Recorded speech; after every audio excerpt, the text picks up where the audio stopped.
Ha? Hindi Maulan, naiintindihan naman kita eh. Naiintindihan kita.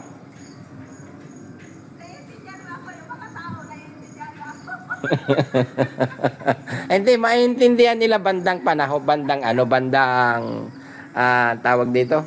Maintindihan nila basta maging totoo ka lang. Siyempre. Siyempre. Kasi naayos ko pa yung bahay, may nagtatrabaho pa. Yan, dito pa ako. So, ayun, Boss Yemi. Ano? Alis muna ako. Yan, yan mga kababayan. Aalis muna si Yes. May pupuntahan si Yaya. Ang ganda-ganda mo yan. Good sa ating lahat, mga kababayan. Ano masasabi mo sa mga nagsasabi sa'yo na kesyo malandi daw, kesyo ganito? Hindi, ganun lang. Sabihin mo na lang, hayaan nyo na lang ako maging maligaya. Yes, doon tayo sa maligaya. Basta pagpapabayaan yung trabaho. Okay lang yan, mga kababayan. So, yan.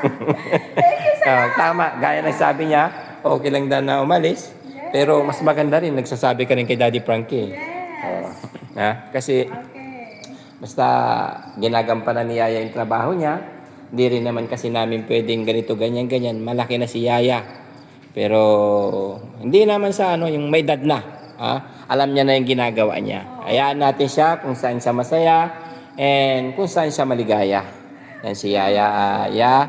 Hangad namin ng kaligayahan mo. Yan mga kababayan is, anong oras na? 7. Day off niya.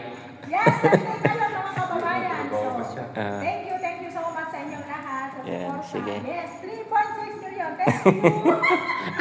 Anong 3.6 million? Sino yan? Natin. Sa natin 3.6 million na tayo sa views. So, yun. Ikaw.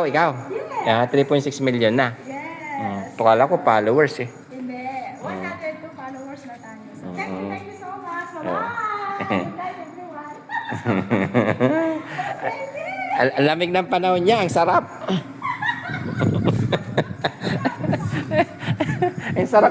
ang sarap ng panahon eh, malamig, iba talaga. Anong gugustuhin natin? Yung wala tayong kayakap o may kayakap, 'di ba? Ganun lang 'yon. Bigyan natin si Yaya ng kaligayahan. Happy ako 'yan na maging mas ligaya ka. Ingat ka lagi.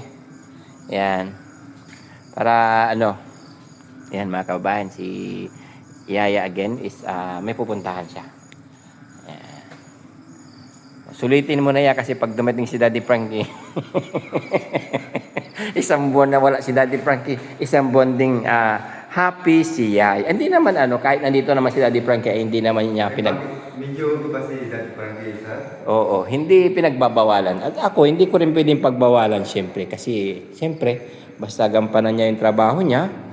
Pero magkaiba kayo ng ugali ni Daddy Frankie, sir? Magkaiba. Siyempre, magkaiba siya. Magkaiba kami. Ako, yan mga kababayan, ang ating pintor dito sa bahay na isa na pinapaga ni Daddy Frankie. And siya po si Kuya Randy. Overtime po ako, mga kababayan. Overtime siya. Dito talagang ginagabi-gabi niya kasi Gusto kong tapusin na rin yung bahay ni Daddy Frankie. ni Daddy Frankie. Oo. Yan mga kababayan, ito po yung mga piniturahan niya. Tignan niyo kung gaano kaganda, walang gas. And siyempre itong hagdanan, sabi ko sa kanya, pagandahin mo para pag nakita ni Daddy Frankie, ganda-ganda. Kailang masabi, Hindi pa totally finished to kasi may mga scratch pa sa baba and medyo marumi pa. Kailangang i-finish gaya ng pintuan dito. Wala pa, mga takip ng saka wala pa yung Console TV. Yan. Pero malapit na mga kababayan. And tuloy-tuloy lang sa matatapos din to. Ito yung mini kitchen natin. Yan. Saka dito yung dirty kitchen. Ito po yung dirty kitchen natin. Yan. Medyo malawak-lawak. Diyan yung lamesa na pag nilakyan na namin kasi pag may bisita, masarap pag sama-sama. And tuloy lang sa diretso lang tayo, matatapos din to. Ito po yung ceiling sa baba and ganda na. Si Yaya parang gabi-gabi na ya. Gabi-gabi na yung day off mo Yan, kalis na si Yaya. Tingnan mo parang yung mga palaka. Ang ingay, oh. Wak, wak. Wak, wak. Parang mga baka ay kalabaw, eh.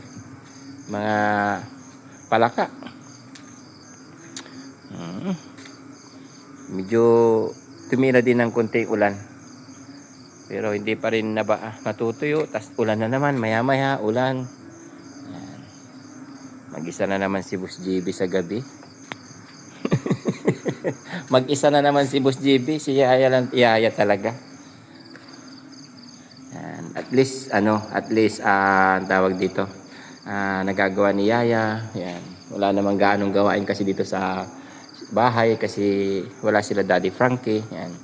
Kunting linis-linis lang, okay na.